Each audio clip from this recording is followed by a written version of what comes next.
محکمہ معدنیات کا آئی ٹی کے میدان میں ایک اور انقلابی اقدام، کرپشن کے خاتمے اور شفافیت کو یقینی بنانے کے لیے ای آکشن کا سسٹم متعارف کروا دیا۔ اسی سلسلے میں محکمہ معدنیات کے تعاون سے ای لائبریری لاہور میں ایک ٹریننگ سیشن کا انعقاد کیا گیا، جس کے مہمان خصوصی صوبائی وزیر معدنیات شیر علی گورچانی تھے۔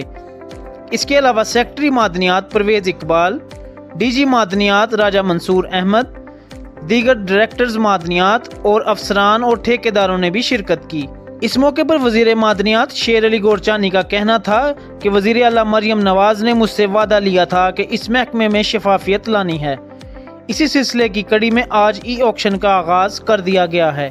اب جو بھی آکشن ون کرے گا اسی کو کنٹریکٹ دیا جائے گا۔ ڈویژنل ہیڈ کوارٹرز میں ٹھیکیداروں کو ای آکشن کے حوالے سے ٹریننگ بھی دی جائے گی۔ ان کا مزید یہ کہنا تھا کہ اس اقدام سے محکمہ معدنیات میں بدعنوانی اور بلیک میلنگ کا ہمیشہ کے لیے خاتمہ کر دیا گیا ہے۔ منرل گارڈز کی تعیناتی کے ذریعے محکمہ معدنیات کے ذرائع کی مکمل حفاظت کی جائے گی۔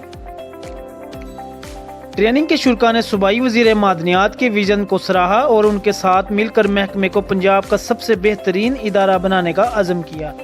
سیشن کے آخر میں ڈی جی معدنیات نے شرکاء کے سوالات کے جوابات دیے اور ان کے تحفظات دور کرنے کی یقین دہانی بھی کروائی۔